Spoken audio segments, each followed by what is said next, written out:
Ahora me toca a mí hablar de la renta fija, ¿no? De la renta fija. Este año yo creo que todos, ¿no? Estamos de acuerdo, ¿no? Que está siendo un año excepcional, ¿no? Excepcional porque la renta fija, que en principio la hemos usado siempre como activo refugio y como activo que nos ayuda a que los rendimientos en momentos complicados pues los pueda estabilizar, pues este año no está siendo así, ¿no? No está siendo así porque desde el año 2008, fijaos que comenzó el descenso de los tipos de interés, hasta julio de este año hemos estado, han estado descendiendo los tipos de interés y hemos estado hasta julio de este año con tipos prácticamente al cero, ¿no? Han ido disminuyendo y ahora estamos con tipos al 2%. Estamos todos muy cómodos, ¿eh? Y cuando íbamos incluso a pedir hipoteca, ¿no? Pues mira, está esto barato, ¿no? El tipo de interés. Ocurrían situaciones que eran casi inexplicables, ¿no? Como por ejemplo si yo invierto en un bono alemán que tuviera que pagar por ello. Eso, yo recuerdo ya cuando estudiaba en la carrera, eso era algo inaudito, ¿no? Tú al final, si prestas dinero, pues lo normal es que recibas una contraprestación, no que tengas que pagar, ¿no? Bueno, pues eso tan raro que hemos estado sufriendo, entre comillas, también unos años, pues se ha acabado, ¿no?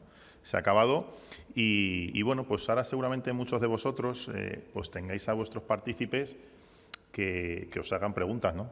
Y es normal, pues si mi fondo, muchos de vosotros tenéis entre un 80-70% en renta fija y muchos dicen, pues si yo pensaba que mi fondo era conservador.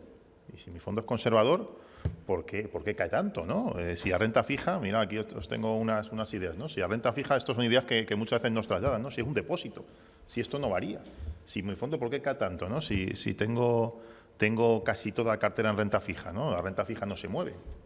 Pues eso, y muchos de vosotros seguro que sabéis, son ideas erróneas, ¿no? Y voy a intentar ir desgranando a poquito a poco. Si os adelanto que he simplificado muchísimo pues algunos conceptos, ¿vale? Que algunas cosas a lo mejor no son exactamente así, pero a mí lo que me interesa que os vayáis de aquí con la idea, ¿no? Con la idea de cómo funciona la renta fija, ¿no? Lo primero es saber qué es. Pues al final la renta fija no es otra cosa que un título valor que emite alguien que necesita dinero, necesita financiación, necesita recursos y va a comprar un inversor que al final le va a exigir una contraprestación. Al final es un préstamo. Lo que pasa es que se llama renta fija, está en un título, antes eran unos documentitos, un papel, antes era papel, ahora ya no, ahora todo es electrónico, ¿no? Y al final el objetivo principal, y eso es lo que os lo comentamos mucho en las carteras, al final es batir inflación, ¿no? Intentamos un poco batir inflación, quizá un poquito más, pero no podemos esperar unos rendimientos pues muy altos como así tenemos con la renta variable, ¿no? Para que os hagáis una idea, una cartera de renta fija en el medio y largo plazo pues se puede esperar en torno a un 3%, ¿no? Y la renta variable en torno a 8 o 9%, ¿no? Más o menos lo que puede generar. Al final, la rentabilidad que vamos a obtener la podemos dividir en dos, ¿no? Una parte fija, que va asociada pues, al cupón periódico, ¿no? Yo al final, si yo compro un bono a 10 años, pues seguramente anualmente me van dando un cupón, ¿eh? Ese cupón lo va pagando y va lógicamente a la cuenta del fondo, ¿no? Y luego tengo una parte variable, que es de aquí también donde viene esa valoración, ¿no? Y esa distinción que estamos viendo este año. Y es que un bono diariamente nosotros tenemos que valorarlo. Tenemos que ver qué valor tendría ese bono, independientemente que lo vaya a vender o no. Al igual que ocurre con la renta variable, ¿no? Yo puedo tener un título de renta variable, cualquiera de vosotros podéis tener un título de renta variable y diariamente sabéis lo que vale. Pues lo mismo ocurre con la renta fija. Diariamente hay que valorarlo. Entonces, esa sería una renta que vemos variable y que esa es la que está haciendo este año, un año excepcional, porque nunca se había visto así, ¿no? Luego más adelante os mostraré un gráfico, pero vamos, hace muchísimos años que no ocurría esto. ¿Qué elementos tiene la renta fija? Bueno, pues por un lado tenemos el valor nominal, que es el valor al que se emite el bono. Imaginaos, 1.000 euros. Al final es la cantidad que yo voy a prestar al emisor. Y luego también sirve como base, y esto a nivel un poco, para que si alguna vez veis algún tipo de anotación, sirve como base para calcular muchas veces el cupón. A lo mejor dices, un bono emitido en 1.000 euros emite 4%, el cupón del 4%. Ese 4 o 5% siempre va a ser en base al valor nominal, ¿no? Otra parte, lógicamente, es el tipo de interés, que se llama cupón, es decir, lo que me va a reportar, lo que voy a recibir yo por prestar ese dinero a un tercero, y ese retorno, lógicamente, que recibimos, ¿no? y que al final pues, todos los fondos que están invertidos reciben. Y luego el vencimiento, que es el momento en el cual a mí me devuelven el 100% de invertido más el último cupón.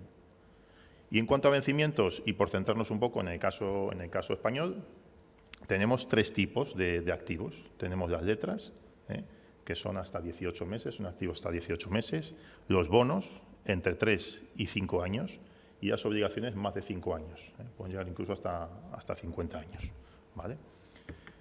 Y luego, como veréis, y también muchas veces lo hablamos cuando os comentamos un poco el seguimiento de vuestras carteras, pues hay muchos tipos de renta fija, ¿no? Tenemos el cupón cero, no se paga a intereses, sino que se paga a vencimiento. Normalmente se emiten al descuento. Yo, en vez de comprar el 100%, pues a lo mejor voy al 94% y a vencimiento pues me dan el 100%, con lo cual la diferencia entre ese 94 y el 100 pues es la rentabilidad que me ofrece el bono. Luego los hay rescatables, que el emisor en cualquier momento puede rescatar. A veces una compañía emite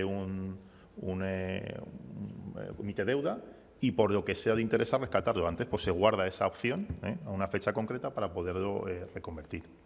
Los convertibles, que se pueden convertir en acciones, otros que nos ayudan también a cubrir la inflación, en el cual el cupón va a ir también referenciado a cómo evoluciona la inflación. Esto también va a ser muy importante, sobre todo ahora, ¿no? Ahora sí que se está revisando este tema, porque con la inflación que tenemos, pues sí interesa a lo mejor pues tener algún tipo de este activo, ¿no? Los high yield, ¿no? Que eso también lo hablamos muchísimo, ¿no? Que yo siempre digo, ¿no? Que mucha gente dice, no, activos que tienen un peor rating, ¿va a quebrar la compañía? No tiene por qué quebrar. Al final, un activo de high yield, ¿qué significa? Oye, pues empresas mejor que están comenzando, empresas que por lo que sea, por su sector, pues tienen una peor calificación, pero no por eso significa que vaya a quebrar el emisor, ¿no? Luego tenemos floating rates, que llaman ahí, emisores de renta fija con cupón variable, y luego hay perpetuos, deuda perpetua. De esto también hay algún tipo de activos, aunque sí es verdad que en vuestros fondos esto no lo veréis, ¿no? La emisión, os he comentado un poquito antes.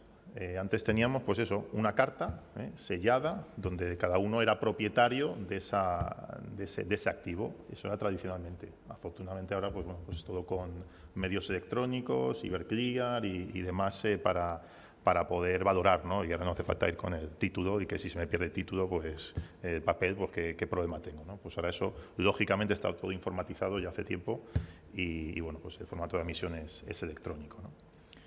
Aquí tenéis un poco la tipología, ¿no? de esos activos emitidos por el Tesoro Español. Las letras del Tesoro, 6, 3, 9 y 12 meses. Bonos de Tesoro, 3 y 5 años. Y obligaciones, 10, 15, 30 y 50 años. Para emitir todo esto se hace con una subasta.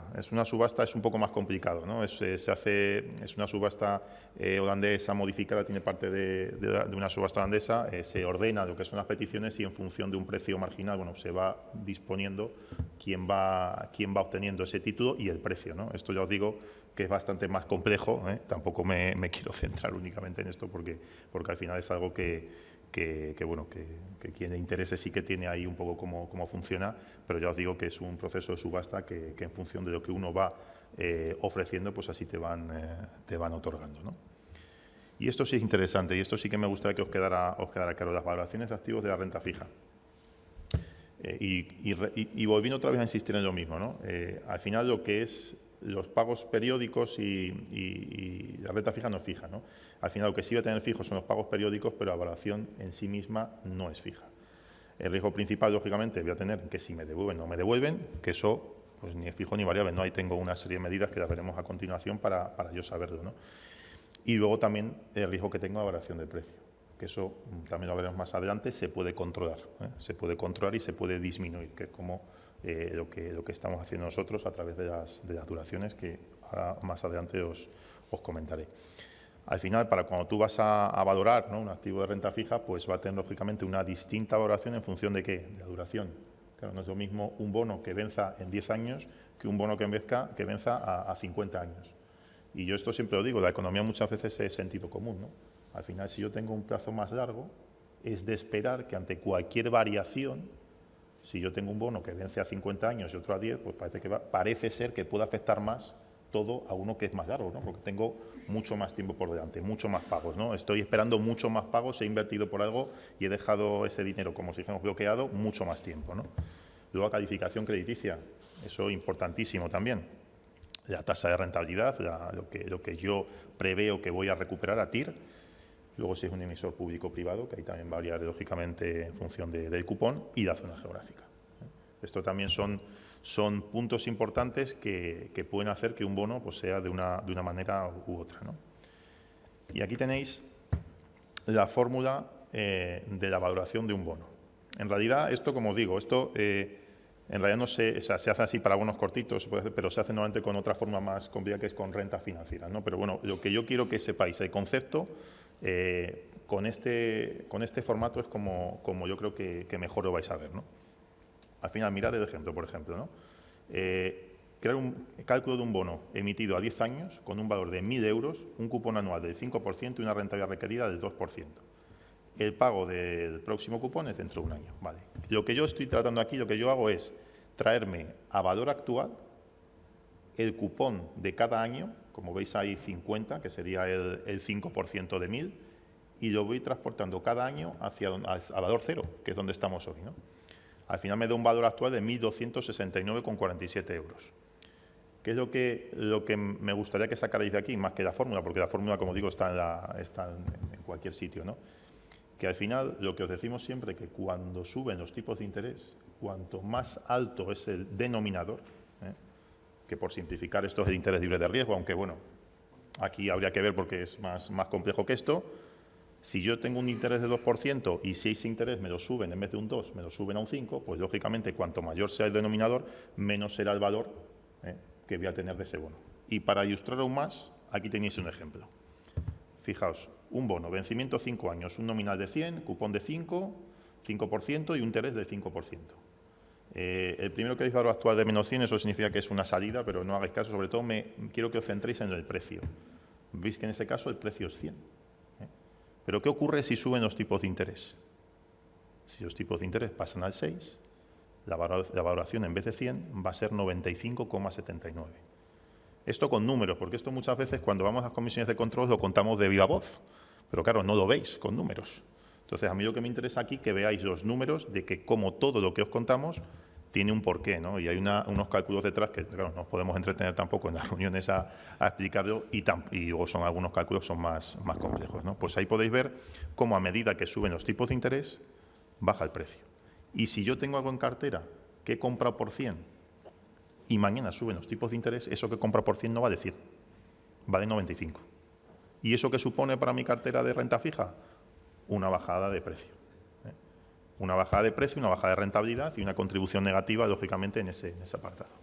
Con lo cual, esta es una idea que sí me gustaría que tuvieseis, ¿no? Por rizar un poco más el rizo y no voy a rizar mucho más, ¿vale? El cupón corrido, claro, imaginaos, por ejemplo, que yo no tengo por qué vender un bono en el momento justo del pago de cupón. Un cupón puede vencer en diciembre, pero yo me tiene que pagar en diciembre, pero a lo mejor lo puedo pagar en noviembre.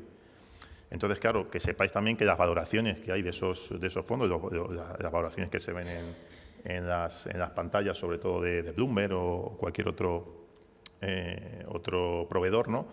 Pues eso es el precio, como si dijésemos, ex cupón, ¿no? El precio limpio, ¿no? Pero claro, si yo quiero comprar un bono a una persona propietaria de ese bono que ha estado 6 meses con él, pues hombre, lo lógico que esa persona que no va a recibir el cupón al final, pues al menos esos 6 meses tenga derecho a recibirlo porque, oye, ha sido propietario de ese bono. Y es lo que se llama el cupón corrido, ¿no?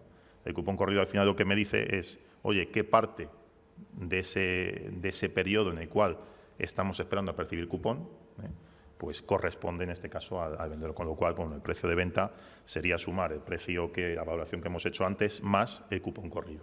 Ahí tenéis un poco un ejemplo sobre ello. Ya os digo que estas presentaciones las vamos a compartir, con lo cual es un poco lioso, pero lo intento bajar lo máximo que puedo, ¿vale? Y no estoy entrando en fórmulas ni en más complejidad, pero sobre todo son ideas. Esto ya no voy a rizar más de aquí. Aquí me quedo, ¿vale? Pero quería que lo supieseis porque muchas veces pasa, ¿no? Que al final ya ha surgido alguna vez, oye, y si yo vendo 6 meses antes, pues me parece un poco de cajón, ¿no? Que digamos, pues que ha tenido durante esos 6 meses le corresponde al final tener lo que venda más esa parte de los 6 meses que es suyo, ¿no? El activo. Luego la TIR. La TIR, hablamos mucho de la TIR. De hecho, en muchos gráficos que ponemos está la TIR de vuestra cartera de renta fija. Y al final la TIR no es otra cosa que igualar el precio del bono con el cupón y a ver qué rentabilidad me da ese activo. No es otra cosa. Al final lo igualo y calculo. Y así me puedo comparar entre distintos bonos cuál es el bono pues, que más me pueda interesar, ¿no?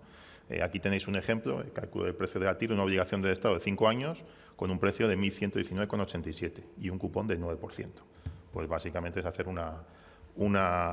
resolver de AR, ¿no? Eso al final, bueno, por ecuaciones tendrás que hacerlo con un sistema de ecuaciones y bueno, hay métodos raros, pero esto lo hace el ordenador, con lo cual no hay que pensar mucho más. Hay fórmulas directamente que Excel te lo calcula, ¿vale? Porque sería más complejo hacerlo de manera con un papel y boli, ¿vale? Y luego hay otras métricas que también son muy importantes, hemos comentado antes. Una es el rating, y la duración. Claro, aquí viene, fijaos, a mí la primera de rating es muy importante, porque aquí muchas veces está la distinción entre unas carteras y otras. Te puedes encontrar con dos fondos, que los dos tienen un 70% de renta fija. Pues 70%.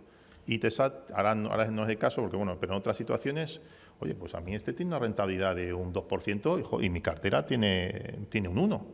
¿Y eso por qué? Pues si nos fijásemos en los ratings, seguramente encontraríamos el porqué. Porque yo puedo tener renta fija gubernamental, o renta fija high yield, o renta fija de crédito, entonces de crédito con peor calidad. Entonces, al final, lógicamente, mientras peor rating tenga, mayor rentabilidad voy a exigir a ese emisor, ¿no? Oye, pues que yo voy a invertir en ti, pero si al final no me lo devuelves, pues yo veo que tú tienes peor calidad que a lo mejor pues cualquier gobierno, ¿no? Pues al final te voy a exigir lo mínimo que exijo siempre, que es el tipo libre de riesgo, el 2% a lo mejor, y una prima de riesgo, que eso sí nos suena a todos, las primas de riesgos, por invertir en este caso en tu activo. Entonces, ahí vienen muchas veces las diferencias entre rentabilidades de una cartera a otra, en la tipología y en el rating de esa cartera. Eso es algo importante y que muchas veces nos llega, ¿no? Lo típico, ¿no? Pues es que mira esta cartera o esta renta fija da más que… Bueno, pues todo tiene su porqué. Yo, como siempre digo, a igualdad de condiciones tiene que ser todo igual, porque si yo compro un bono a 10 años de España, pues lo mismo compro yo que lo puedo comprar cualquier otra entidad y tenemos el mismo título, ¿no? Pero, lógicamente, en estos ratings pues, son importantes tenerlos en cuenta. Fijaos cómo el rating de solvencia lo que me va a permitir a mí es analizar qué facilidad o qué riesgo tengo yo a la hora de que no me afronten esas obligaciones que he contraído con esa persona por prestar el dinero, ¿no? Aquí tenéis algunas compañías, Fitch, Standard & Poor's, DRBS, Moody's, ¿no? Pues son algunas compañías que hacen esos ratings, ¿no? Y al final lo que me van a analizar es el riesgo de insolvencia, el riesgo que me paguen, y luego el riesgo de crédito, ese riesgo de sufrir variaciones en el precio. Al final, mientras menos solvencia, menos rating, pues que voy a tener pues, una mayor prima de riesgo y una mayor TIR, lógicamente. O sea, al final, si tienes peor calidad, si tu foto es peor que la de otro, pues voy a exigir, lógicamente, una mayor rentabilidad por prestar dinero, ¿no?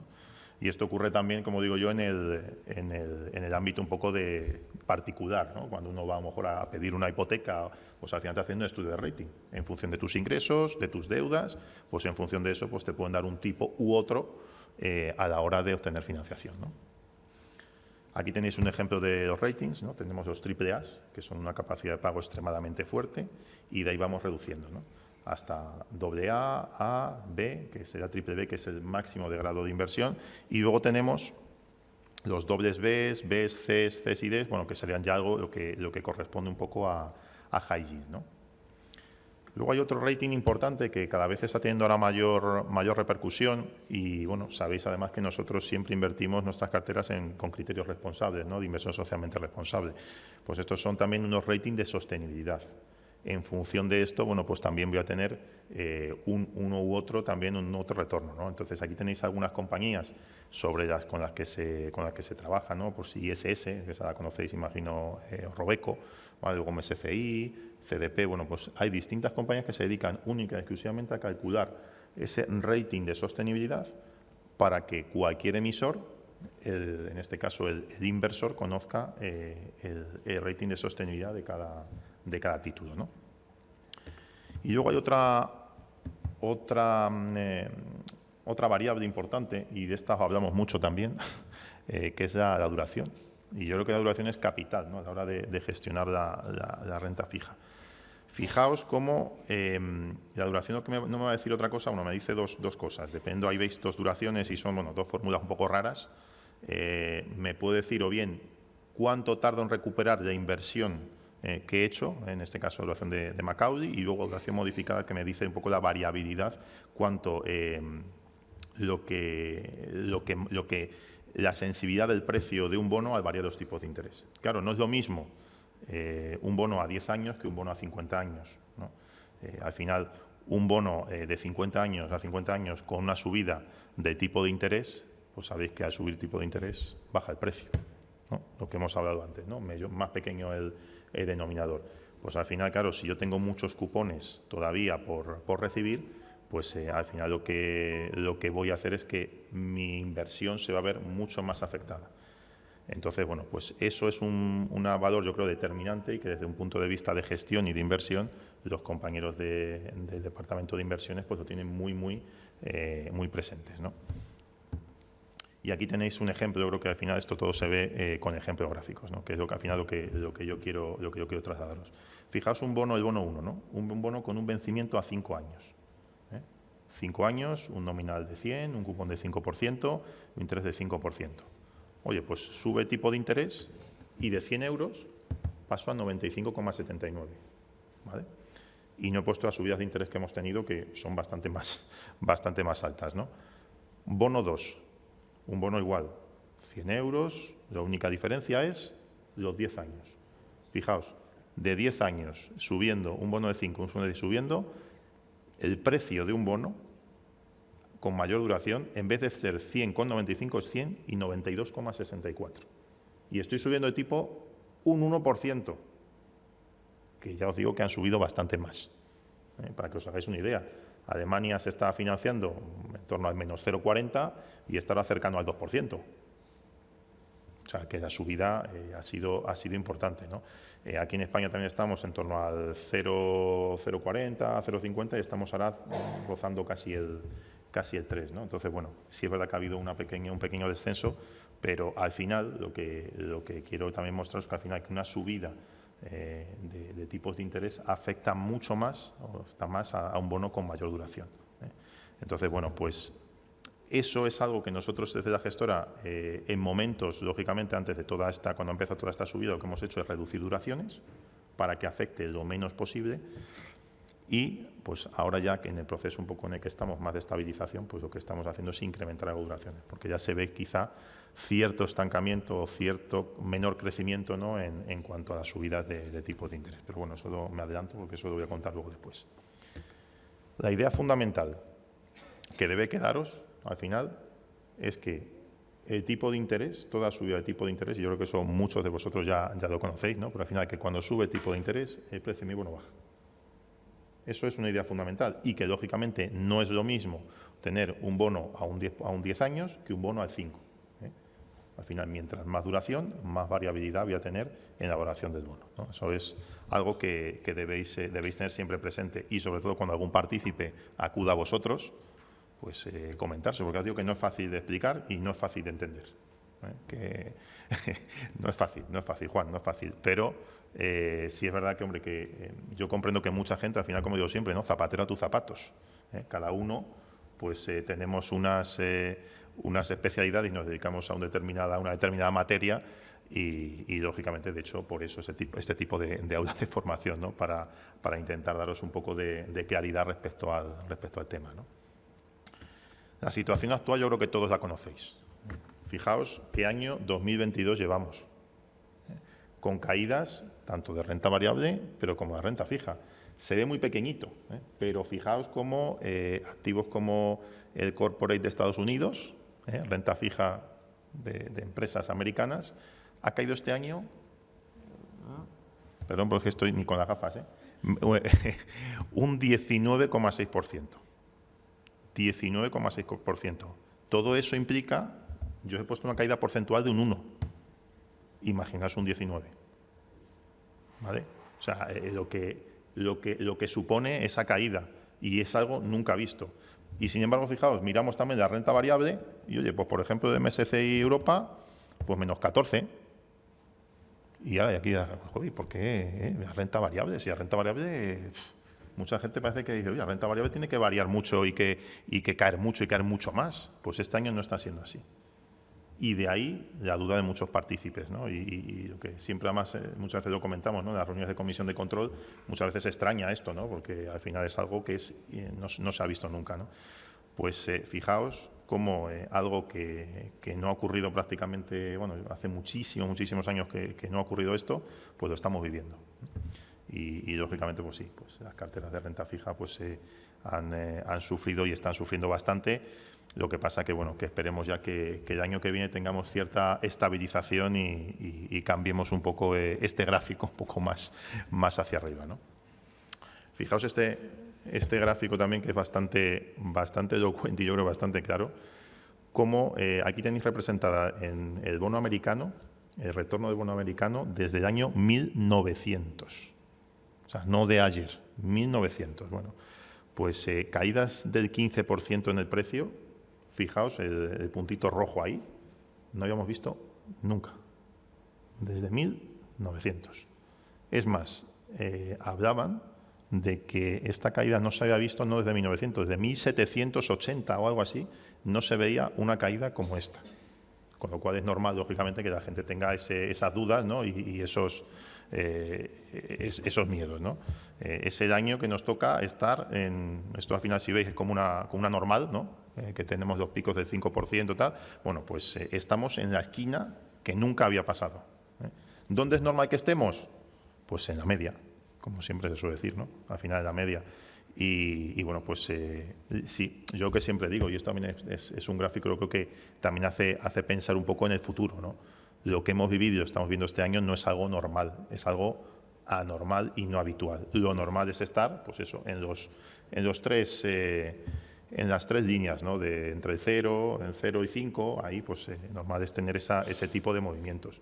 Todo lo que se salga de ahí es algo excepcional y este año aún más excepcional, ¿no? Y al final, bueno, un poco por resumir, ¿cómo se gestionan, ¿no? ¿Cómo gestionamos estas carteras de renta fija? Lo adelanto un poco antes, ¿no? Al final, en la fase de subida, tengo que reducir la duración. Acordaros del gráfico que os he mostrado, ¿no? Con duraciones más cortas, menos variabilidad. Y también que voy a reducir, pues lógicamente, exposición a países, a zonas geográficas, a activos con un menor rating. ¿Por qué? Porque estos tienen más posibilidad de un impago. Yo al final, si estoy invirtiendo en high yield, ¿no? o activos donde a lo mejor algún sector que se vea más perjudicado por este incremento de tipos de interés, pues a lo mejor tengo que dejar de estar posicionado ahí y tener algo más, una exposición un poco más conservadora. Y ahora ya luego en la fase de estabilización, pues lo que hacemos es incrementar duración, porque lo que decíamos, si al final cuando sube el tipo de interés baja el precio, ocurre lo contrario. Cuando baja el tipo de interés, que aunque de momento, parece que de momento no va a ser así, pero según se vaya estabilizando el tipo de interés, pues esas subidas van a ser menores y llegará el momento incluso que, como ha pasado hace unas semanas, baje un poco ese tipo de interés de cotización en la renta fija y me aporte positivamente a mi rentabilidad del fondo, ¿no? Entonces, ¿qué haré en ese momento? Pues incrementar diversificación, volver otra vez a invertir en otros tipos de activos donde en este caso en momentos de subida pues no debo estar ante el riesgo de un posible impago, ¿no? Y ya por último, yo al final siempre me gusta terminar y ver siempre, los que me conocéis, ¿no? Ver siempre el vaso medio lleno, porque al final qué pena, ¿no? Ser siempre negativo, ¿no? A mí esa gente negativa no me gusta, ¿no? Entonces yo al final yo creo que cuanto peor se ve una situación, menos falta para que dé un vuelco y mayor potencial de mejora. Y esto es así tanto en la vida como en el mundo de la inversión. Así que nada, no os tenéis alguna duda, cualquier cosa, a vuestra disposición. Muchas gracias por vuestra atención.